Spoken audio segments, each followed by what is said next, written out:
Good morning and greetings, everyone. I want to go ahead and let you know this meeting is going to be recorded. With that said, I've just added the record button and we are live on YouTube. So again, thank you for making our workshop today on OPWDD and Family Support Services. I'm Christy Angel, the CCD75 co-president and the outreach chair for our committee. Additionally, we have Christy Montalban, who is here, who is our vice president, and she is also the co-chair for our outreach committee. The highlight that we have, we're pleased to welcome Jackie Tripodi from the New York State Institute on Disability. And she's a treasure trove of information, and she'll be walking us through a lot today. So what we want you to know is this information is available online. And for everyone who has registered, you will receive copies of information and they will be distributed in the chat. Additionally, this meeting does have interpretation. So as we are starting the meeting at 11:05 a.m., I would like to give the floor over to our Spanish interpreters for instructions. Spanish, you may begin, Benito. Good morning, everyone. The following message will be in Spanish, offering interpretation services. Buenos días a todos, gracias por estar acá. Si desea servicios de interpretación en español, por favor marque desde su teléfono al 347-966-4114 e ingrese el código de conferencia 935-991-662, símbolo numeral. Le repito, para interpretación simultánea en español, por favor marque desde su teléfono al 347-966-4114 e ingrese el número de conferencia 935-991-662, símbolo numeral. Por favor, recuerden mantener el micrófono de su teléfono en silencio para garantizar la calidad de sonido de todos los participantes en la línea de interpretación. Esta información será publicada periódicamente en la casilla de diálogos. Gracias. Thank you. Thank you so much. Mandarin, you may now give your instructions. 欢迎大家来到这边。那如果你需要国语的翻译的话呢，请打电话去347-966-4114，密码是749-459-33，然后按井号。再来一次，电话是347-966-4114，密码是749-459-33，然后按井号。然后按星星，然后6去第一。谢谢。The Mandarin announcement is finished. You may proceed. Thank you so much. Without further ado, we will give over the floor to Jacqueline Tripodi from New York State Institute for Disability. Thank you again. Good morning, everyone. Thank you so much for having me today. I do have a PowerPoint that I'd like to see. I don't know if Chrissy, should share my screen, or if you want to put it up through on your end. You can share. You're free to share. All right, so I have to, technology is not my forte, but I can absolutely try and see if I do have your all of the slides that you gave me. Did you give me the PowerPoint as well? I did. I sent you the PowerPoint this morning. Hold on one second. I downloaded the slides, but I think I might have missed the actual PowerPoint. Because I have it up on my screen, but I'm not. Let me see. Is that on there? Give me one second. I was looking at. It says you started screen sharing, but it's not showing as of yet. Oh, there we go. I see it now. Yes. Okay, so now I just have to figure out how to move it forward. But we will figure it out as we go. One of the beauties of this world is we're constantly learning and educating ourselves on how to do new things. Anyway, I am Jackie Tripodi. I am first and foremost the parent of a young man who has cerebral palsy and multiple disabilities. My son Joseph is 31 years old. He was a student at PS37R, which I'm very, very proud to say is his alum, which was a District 75 school. He's currently living in a residential opportunity where he lives his own life, fulfilling life, and literally kicked me out of his room last week because his twin sister went to visit him and mommy wasn't welcome. So I do have some experience in the world of disabilities, and I'm fortunate enough to have two hats where I am the New York State Institute on Disability. I am the Associate Program Director where we provide reimbursement and other family support services. I also happen to wear a hat as a family worker at a District 75 school, PS37R, where we can try and share information with families as well. So again, thank you so very much for having me today. I'd like to start with what is OPWDD. If you do not know what it is, OPWDD is the entity that provides supports and services to individuals with developmental disabilities throughout their lifetime. It can be from it start as early as birth. Although at birth to 3, most families are getting early intervention services through the city of New York, but OPWDD does have mechanisms in place for that as well to serve individuals. There's ages 3 and up to lifetime. OPWDD provides supports and services in a different way. So today what we're going to focus on are the family support services. So it starts with eligibility.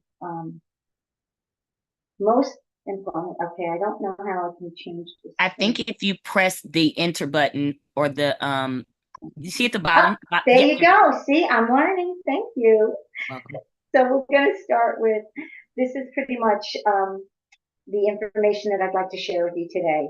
What is, OPW, New York State Office for Developmental Disabilities, OPWDD, you hear a lot of acronyms. You need eligibility to get those services. Unlike the Department of Education, where you have FAPE, which is the Free Appropriate Public Education Entitlement, OPWDD services are based on eligibility. An individual must be deemed eligible to receive these services. So eligibility, how it starts, you have to submit paperwork, you have to submit documentation. Yes, you have a child in District 75, it's been designated that they have a need. However, OPWDD needs to have documentation. They need full reports, they need psychological, psychosocial, they need medicals, they need their IEPs. So it's a process to get OPWDD eligibility. And typically from 3 to 8, an individual may be deemed provisional eligibility. I'll give an example. My daughter, my twins were born prematurely. They were a little more than a pound when they were born, and they suffered from severe developmental delays, both of them. Both of them received services literally from the time they came home from the hospital to 5 years old. All of a sudden, my daughter really she caught up. She no longer needed the services from OPWDD by the time she was 6 or 7 years old. So she was no longer eligible after a certain age. So that said, OPWDD from usually 3 is when they start. 3 to 8, most families, individuals are going to receive provisional eligibility. That doesn't mean that's not the exception to the rule. You may have an individual whose needs are I'm trying to be politically correct, but that there may be more significant needs that may get full eligibility. It depends on the individual. It's individual. So up until 8, you might get provisional eligibility. Then at 8, you start to do the process to get full eligibility. In any event, once you get eligibility and you live at home with your family, you're now eligible for OPWDD family support services, and that's what I'm going to talk about today. After 8, you may start to apply for Medicaid waiver services. But from 3 to 8, what's been going on, it's not always for everybody. There are different circumstances. Everybody's case is individual, that an individual doesn't get enrolled in a Medicaid waiver program. The Medicaid waiver programs are respite, community HAB. Those are the types of Medicaid waiver programs that an individual can start. So let's just start with OPWDD eligibility and how do you start? You start with contacting a care coordination organization. These are the three that serve Staten Island, Brooklyn, Bronx, all 5 boroughs, Manhattan, Queens. You need to contact one of these care coordination organizations. Let them know that you're looking to get eligibility for OPWDD services for your child. They're going to tell you exactly what you need to submit, the documents, the psychological, the psychosocial, the medical, if your child is diagnosed with the autism spectrum, perhaps an ADOS, which is an autistic diagnostic test that needs to be proven. So I just want to start with that. I'm going to catch my breath, and I don't know if you want me to take questions in between, or if anybody has anything that I confuse anybody about up until this point, because my point, I want to try and just make this as simple and stress-free, although we have children with special needs, I don't think there's such a thing, to just share information. They did ask Jackie if you could check or improve the quality of your microphone for interpretation purposes. Are you able to come closer to the mic or maybe turn it up or something of that nature? I have no idea how to do that, but I will. Is that any better? I hear you. Okay. Benito, is it better for you? A little bit. Okay. Let's try. Okay. Okay. I'll try. Yeah. I mean, I may just need to be a little closer to it. Sorry. Okay. We do have one question for you, Jackie. What do you do if your CCO isn't taking new cases? Okay. You can transfer to another CCO. So currently Tri-County Care is on a pause. They're on a pause. OPWDD has indicated that a few months ago. So they cannot take new cases. So you can contact another CCO. ACA, Advanced Care Alliance, they are processing new intakes. I believe Care Design is also processing new intakes. I'm not sure if they have a wait list or not. It's worth it a shot to try calling both of them.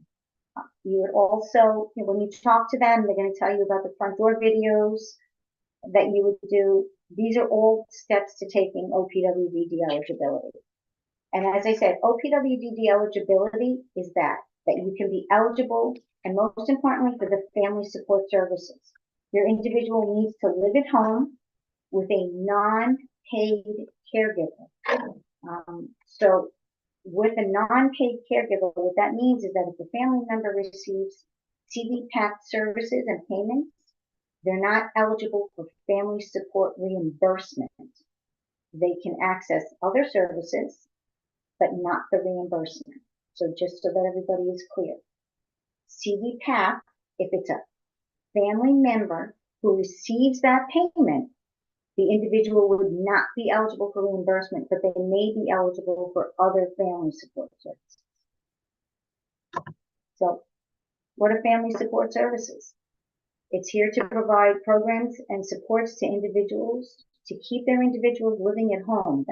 This is where this came from, so that we can keep our individuals living at home, not have them going into residential placements or anything like that because of the financial hardship for families to be able to care for their loved ones. You must establish OPWDD eligibility. That's first and foremost. You cannot access anything through OPWDD without that eligibility, whether it be provisional or full eligibility. In all likelihood, families, especially of young children, are receiving right now provisional eligibility. Again, that does not mean that other families cannot get full eligibility if the individual is deemed to have the necessary supports. And that's all in your reports. What I will say, if you're going for evaluations and you are asked a question during the assessments about what your child can and cannot do, what I'd like family members to keep in mind, and this is the best advice I was ever given, and I'm going to share it with you, is that if you have to say yes, but, then it should be no. If it's a yes, but, then it should be no. Because the whole point of the question is that the individual can do something independently. If it's independent, there should be no but. It should be. My son, can Joey put on his leg braces? I could say, well, yeah, but what they hear is yes, yeah. But I have to tell them that I have to fix his orthotics. I have to make sure that they fit right, that they're aligned the right way, and make sure the straps are tightened. He can't do that independently. He needs my assistance. So if your child needs assistance, this is what's important when you're doing these assessments. As the principal in 37 likes to say, this is not the time to take out that brand book to talk about how wonderful our children are, because don't get us wrong, our children are wonderful.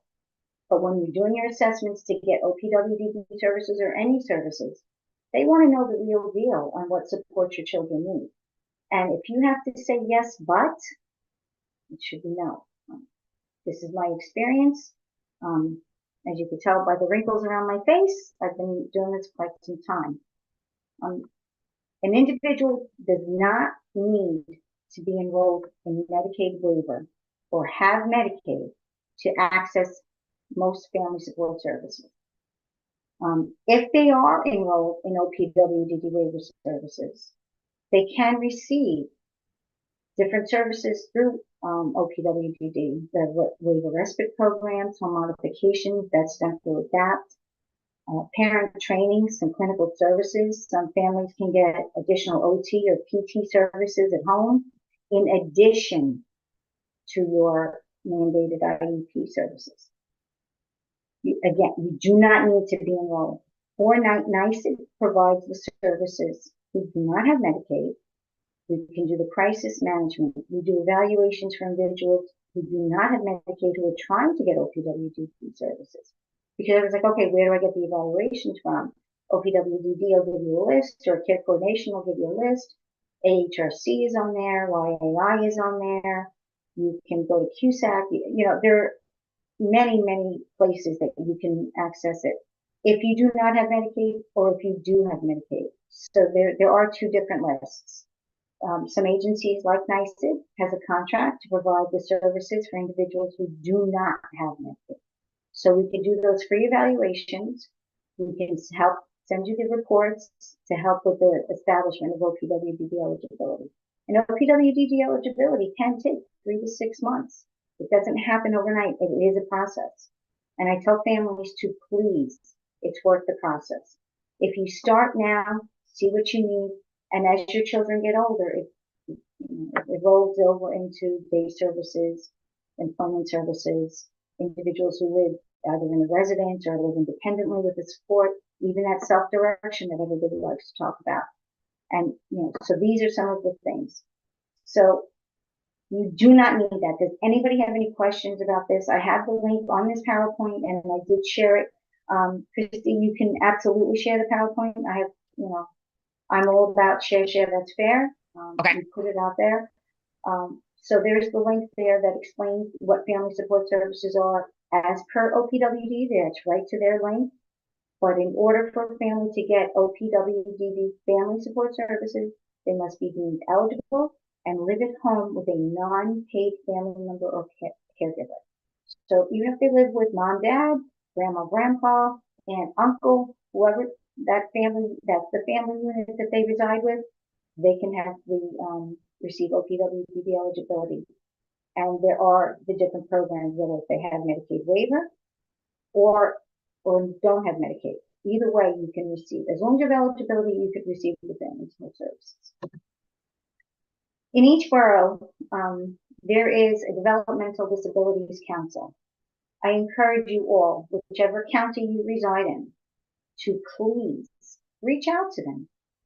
See what information they have. Just like this District 75 Citywide Council has information and presenters, and this is a wonderful resource. When my son was younger, we did not have internet, we did not have Facebook, we did not have any other ways other than going to these meetings and going through my local council. I was able to get a lot of information that provided my son with a lot of supports. So here are the contact information in each county. They have monthly meetings. They set up different agendas to see where the needs are.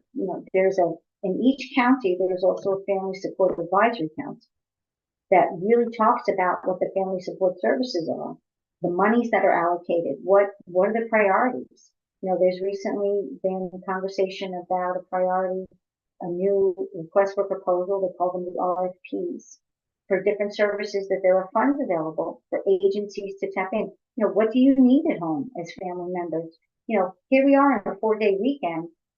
Many of our families are like, oh my God, I have 4 days. What am I doing? What are we doing? How are we doing this? This can be wonderful information for you to tap into. Now, family support services is a full gamut.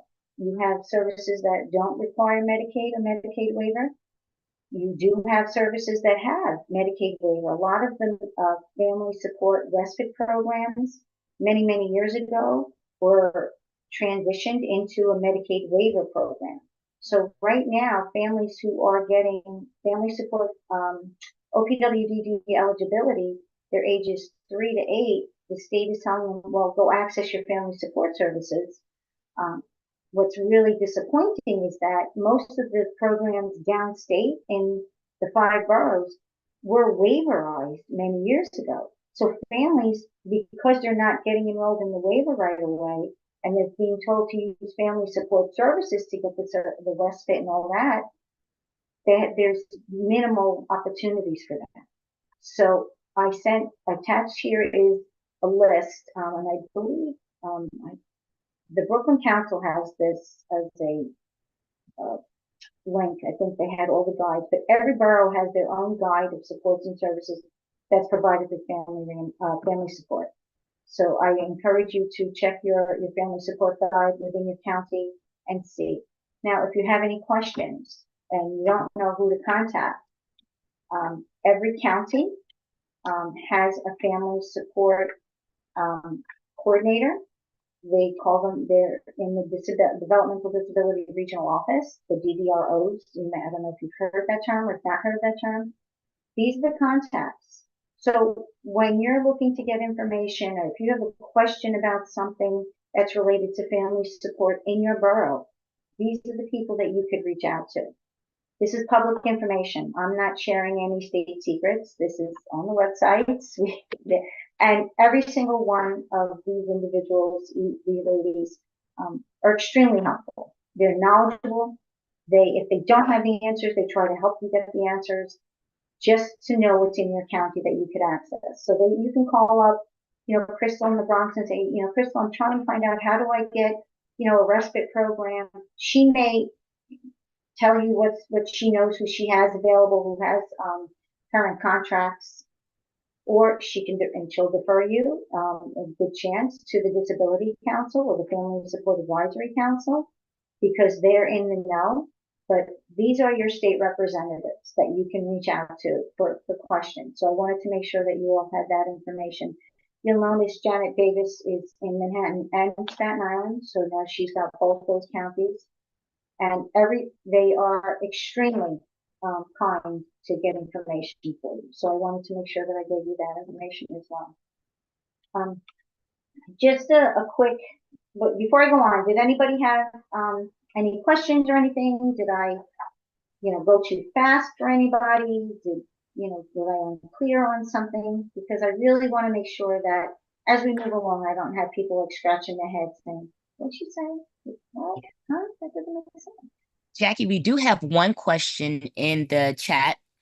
It says, what is reimbursable for FSS, for family support services, and what isn't allowed? Okay, Christy sent you that list. It's an allowable, non-allowable list. If you want to put that into the chat. We actually do have the FSS ADM. Not the ADM, it's the allowable and non-allowable. It is, right. I can repost it again. Yes. Okay. Now that particular, the list, it started in March of 2021. And what had happened, it's evolved. Like March 2021 or 2022, March 2022. And it's evolved. The most recent update has been as of June 10th, 2024. That's what you have there. They have there's 3 pages. There's 1 page of allowable and there's 2 pages of non-allowable. Now, what was once allowable, furniture, different things like that, are no longer allowable. The state is very clear on the documentation that needs to be in place so that you can get what's there.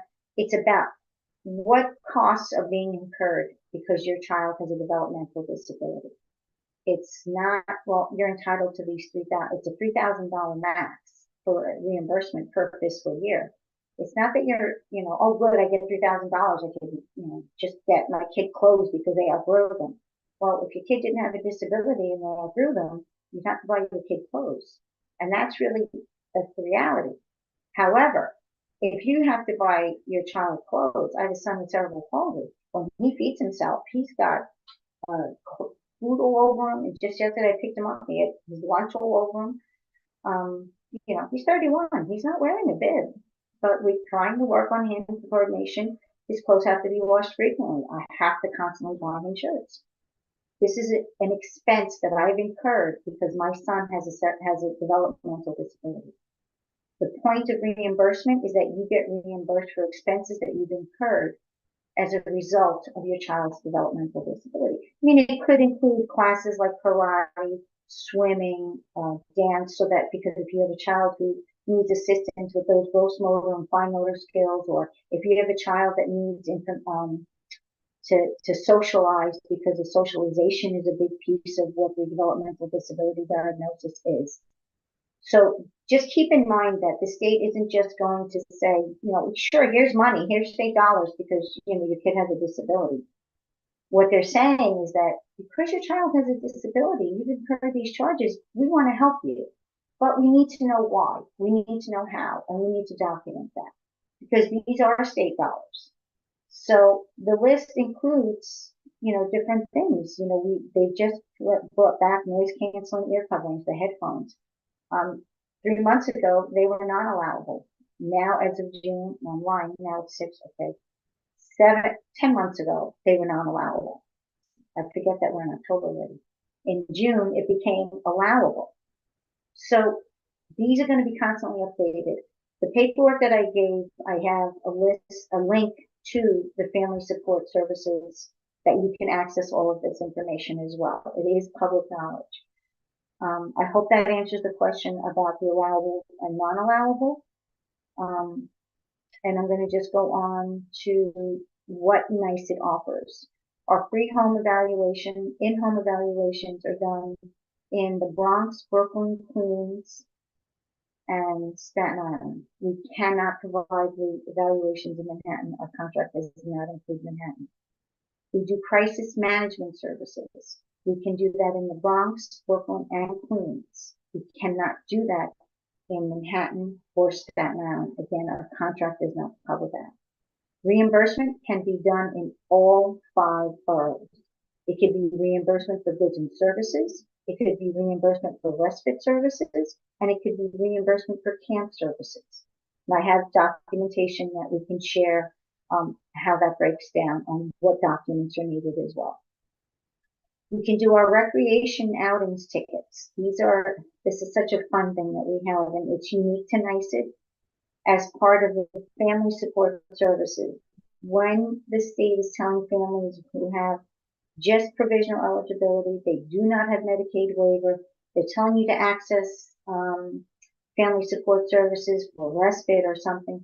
This is one of the few things that we can give you that many agencies don't. We have sports and recreation tickets, and our sports and recreation tickets, I also included that document with Christy to submit of the choice of venues. We get tickets to certain venues, the Bronx Zoo, the Intrepid, actually they just got that new plane, so that should be kind of exciting soon in March that you can go to. Museum of Natural History, the Wax Museum, different Prospect Park Zoo, Queens Zoo, different events, like we have season tickets to Brooklyn Nets, Brooklyn Cyclones. These are services that we can offer in Bronx, Brooklyn, Queens, and Staten Island. Unfortunately, we cannot provide that in Manhattan. This is also something that if you need, it's going to roll into, we can provide transportation to and from the venue at no cost to you or your family to go. So please keep in mind that it is Bronx, Brooklyn, Queens, and Staten Island that we can provide these tickets Your individual cannot have self-direction for this service because self-direction, families have funds available to do different things, whereas families who do more traditional services or just basic services, they don't. So NYSED does not offer self-direction services for crisis, recreation, or transportation. If you have self-direction, we can help you with the reimbursement, and we can get into that later. Our transportation services are also available for individuals who reside in Brooklyn, Bronx, and Staten Island. They can take you to medical appointments in Manhattan. So my son goes to NYU Dental. To get to the city, to park, it's an expensive day. When he lived at home, I was able to access these services. Transportation with him was door to door. I didn't have to think twice about where I was going to park. They dropped us off right in front. They came back when our appointment was over. It's no cost. So these are transportation services that NYSED offers in the Bronx, Brooklyn, and Staten Island. If you live in Queens and we give you tickets, we can provide you transportation to and from that particular venue. But that's the only time we can provide transportation in Queens. We cannot do it in Manhattan either. So in Manhattan, we can only do reimbursement for goods and services. And these are contracts that have been set up for years that are in place, and we just go forward with that. Does anybody have any questions about the NYSED services that are available?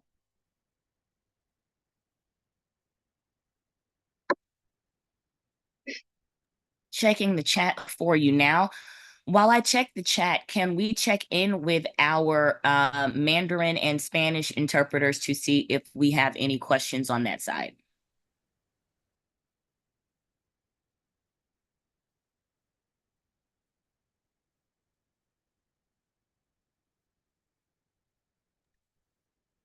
And please do refer to the chat as Mr. Tripodi moves through each guide and resources. I am sending the companion PDF with it. Please don't feel overwhelmed.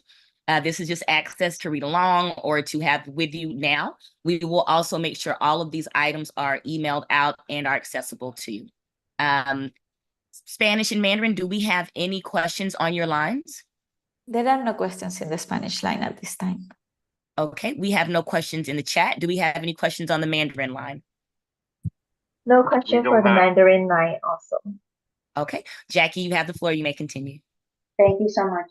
I've included some resource links that I know when you have a moment, I'm going to have you review them.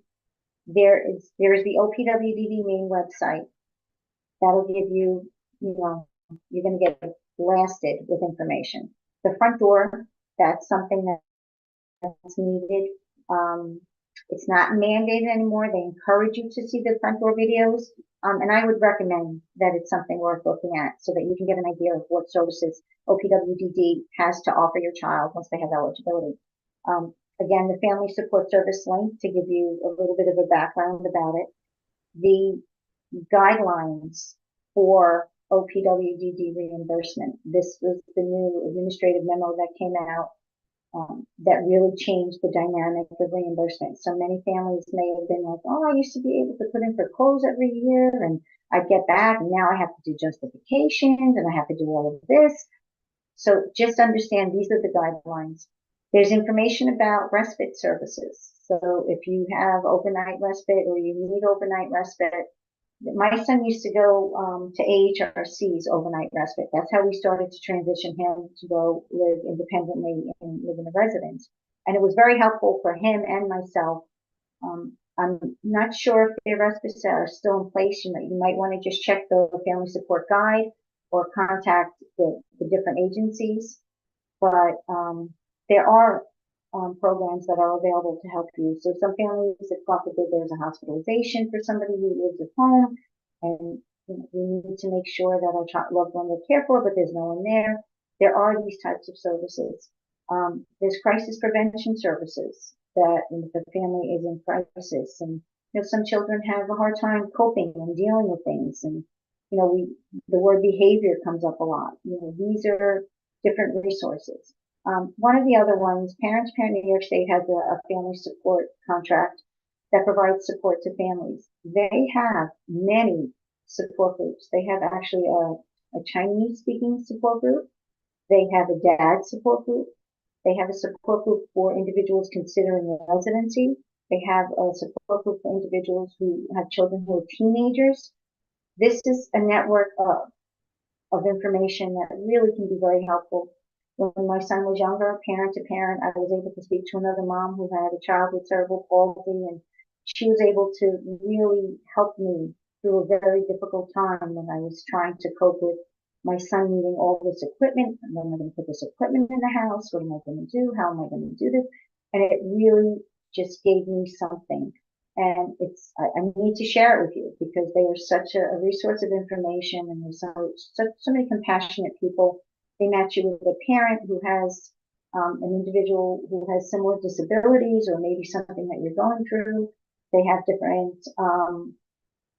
networking information and presentations. So, these links I'd like to make sure that you have so that this way, when you have the time, not that many families do, but usually it's like at 1 o'clock in the morning when you're finally quiet and you're like, what do I need to do?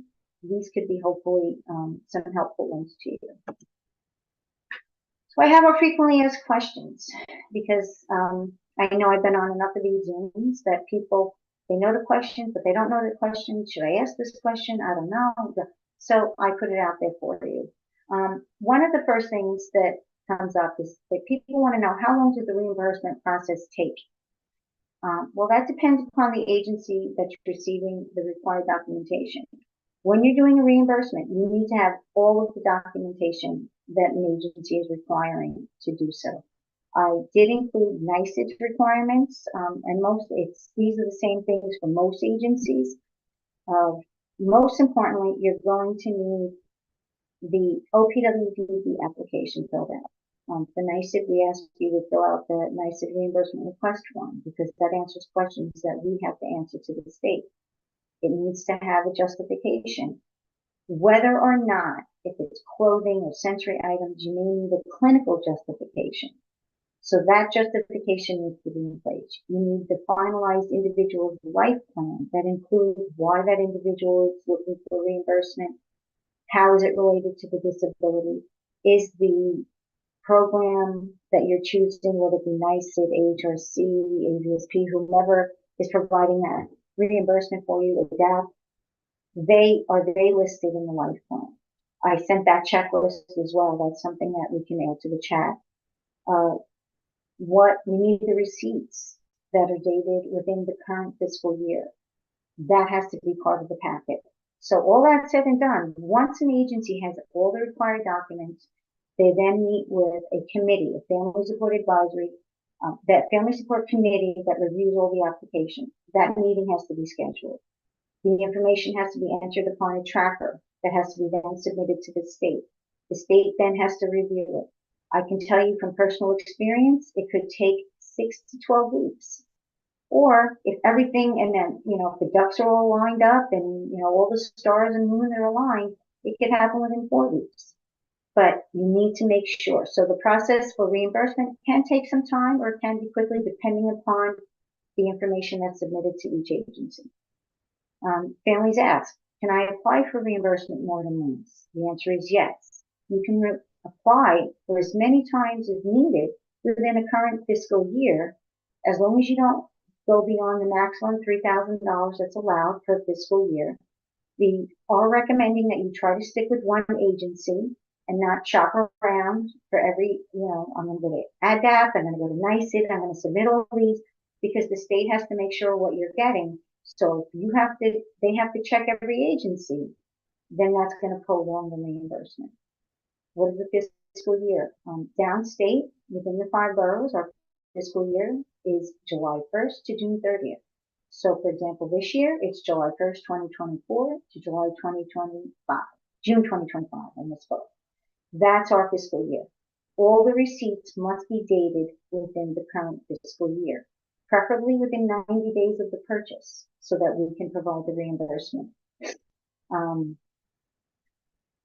And then they ask, can I be reimbursed for a purchase I made last fiscal year?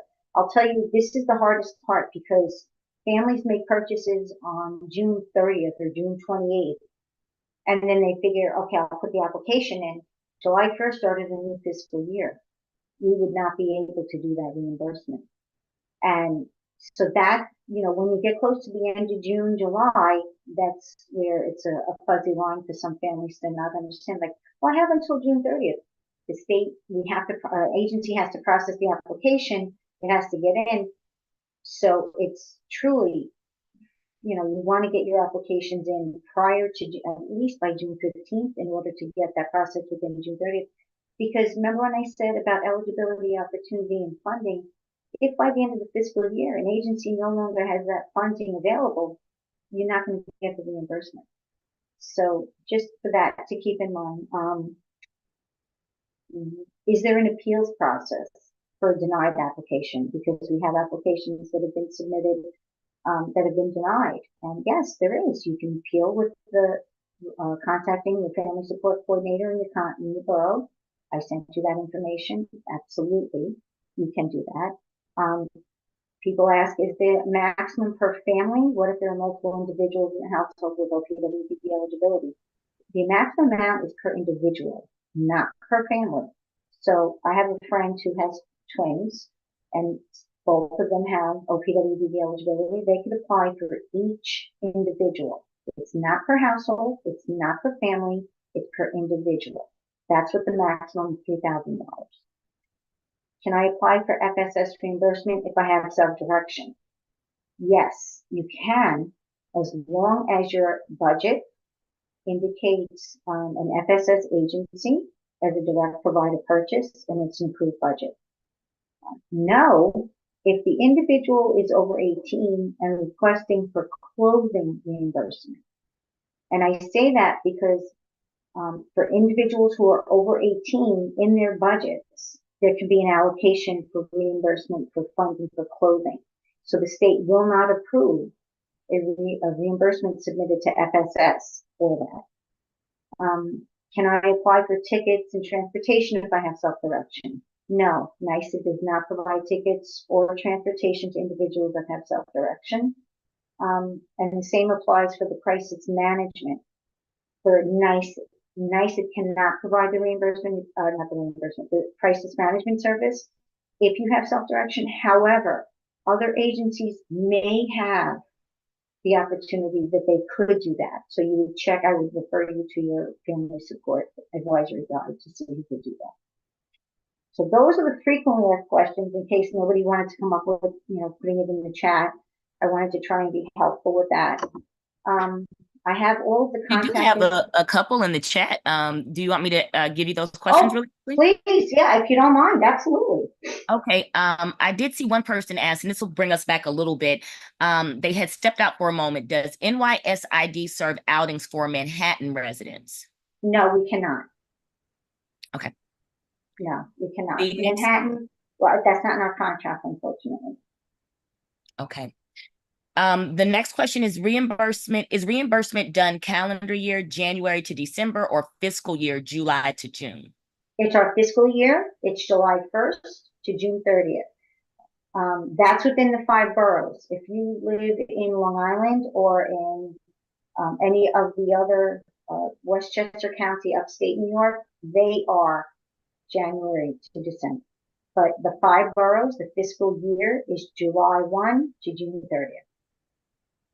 And the last comment, it said today they will not provide code 95. I think when you were speaking about exceptions or things of that nature, Maziel Jaquez said, good morning, today they will not provide code 95. Would you be able to say more about that? I don't know code 95 if that's a Medicaid. It says code 95 is a restriction and exceptions code that identifies Medicaid members under the age of 21 for dental procedures and things of that nature. Okay. For what? Provide? Are you looking? Mr. I'm not clear on what the question. I don't think I am either. Let's let Miss Maciel. Would you like to come off of mute to ask your question or to give a little bit more depth about the code 95 not being provided? That's irrelevant to Medicaid. Now, keep in mind, Family Support Services is not a Medicaid program. I do not see them coming offline. We can try to circle back. Okay, yeah, just so that I have clarity, so that I can address it to make sure that we understand, because we don't have, family support services is not a Medicaid program. So anybody's Medicaid status truly is not relevant to what we provide. Okay. Mr. Jaquez, are you asking to unmute? If you're unable to unmute, please let me know in the chat. Jackie, I do not see any further questions on the chat. Okay. I did have our contact information. I think I have that still there. Is that still on the screen? I don't know if it's still there. Yes, it's still on the screen. Okay, so this is the contact information for anybody for the services that NYSEG does provide. For if you had questions, contact that individual directly. So, so that my child can see. They're asking for OPWDD.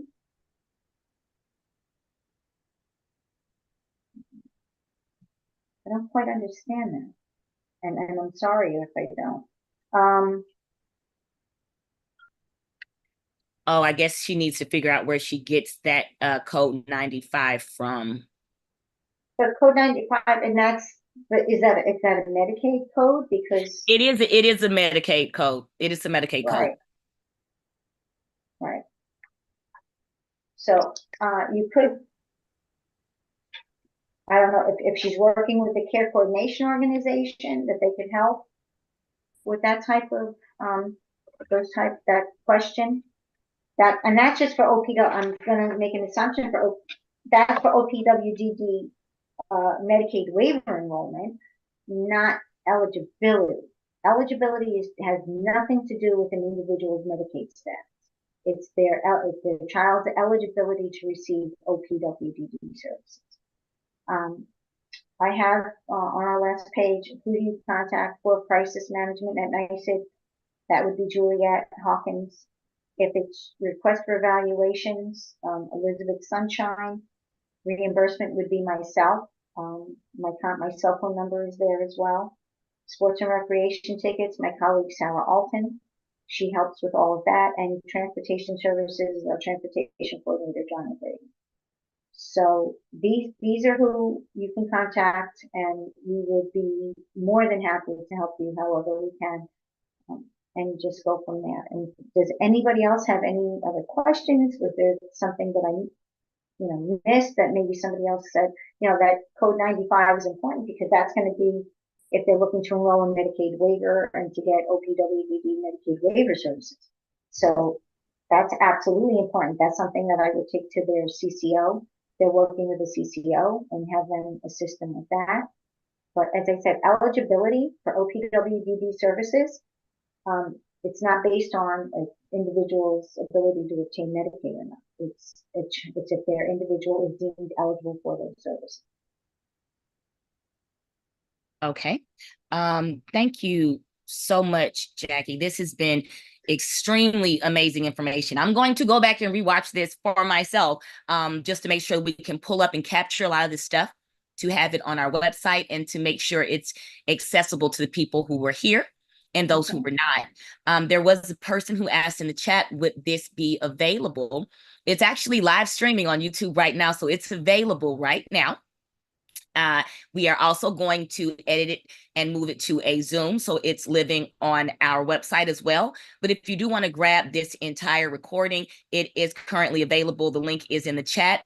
I can put it there again. As always, we do encourage you to follow the council at CCD75 Outreach on YouTube. So if you ever miss something, you never miss something. From our workshops to our meetings, we want to make sure that we keep the community tied in.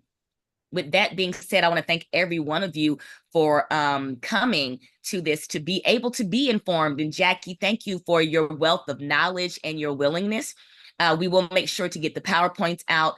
All of the additional information that Jackie has given will be sent out, as we mentioned before. With that being said, do we have any additional questions? Stephen did say thank you for such a great presentation, and I hope that we send this information. Yes, we will absolutely send this to our D75 representatives. Thank you for bringing that up, Stephen. I will make sure that all of this is packaged and sent out to them. That is very important that we make sure our reps on every community education council has this information as well for the community. And to also just be clear, OPWDD eligibility and services is for all individuals with developmental and disabilities. So if your child's in your local community school and still receives it, so you're, like you said, I'm glad you mentioned the other CECs, because that's something that a lot of families in those schools don't realize that these are access. They don't have the resources that you will do through District 75. Individuals with developmental and disabilities. Yes. Oh, sorry. I was adding a link and it double talked over you. My apologies. Did you want to say that last line over? No, just that other families whose children have developmental disabilities in the local school districts, many families are unaware. They're caught up in your general education classroom, your general education school, not a District 75 school, and they don't realize. And then as they get older, they go, wait, I didn't even know that was available. So I applaud you for looking to share it with your other CEC cohorts, so that this way they understand these are services families can apply for, get the opportunity to access and utilize. Family support services, I'm going to be very candid with my own son. By having him attend the family support respite camp, he went to camp, he went away to sleepaway camp, and it helped with the transition as he became a young adult to move into a residence that he's now living his life. And he kicks me out of his room and he's like, bye, mommy. And okay, fine, knife in my heart. But he's living his life as is his twin sister. So these services truly, they're helping keeping your individual living at home with you for as long as you can possibly have them home with you, because that's what you want. To having them grow and explore other opportunities beyond family support services, because you'll see by going on that OPWDD website, there are other services. They have supported employment, pathway to employment, independent living, housing subsidies. They really do have the world for them. You just need to know how to access it. Thank you, Jackie. While we've checked in on the chat, I want to check in one more time with our interpreters. Are there any questions in the Mandarin and or Spanish chat room? Not on the Mandarin line. No question in the Spanish line. All right. With that being said, I do not see any additional questions in the chat, but as always, you do have the information from Jackie and our council's information if you do need something further, d75council@schools.nyc.gov. And I do want to not be remiss and give our Vice President, Ms. Montalban, a chance to speak if she's still in the chat room. I'm here. Hi. Yes. I just want to thank Jackie, as always. So much information, so wonderful. I'm so glad that I have the pleasure of having Jackie in my school, so I see her every day. But I'm so happy when we get to share her with the whole district like this, because she is truly such a wonderful person and helps so many families. So thank you, Jackie. And yes, thank you, Christy, for introducing us to Jackie, because you are golden and we're keeping you. With that being said, just double checking, I don't think we have any additional questions. So what we're going to do at this point is free our interpreters at 11:58 a.m. And this recording will be live and active on YouTube, and we will shortly send out all of the different information and resources that Ms. Tripodi gave us. And again, thank you guys, and have a great, great day on purpose. Thank you so much for having me here today. I appreciate sharing it.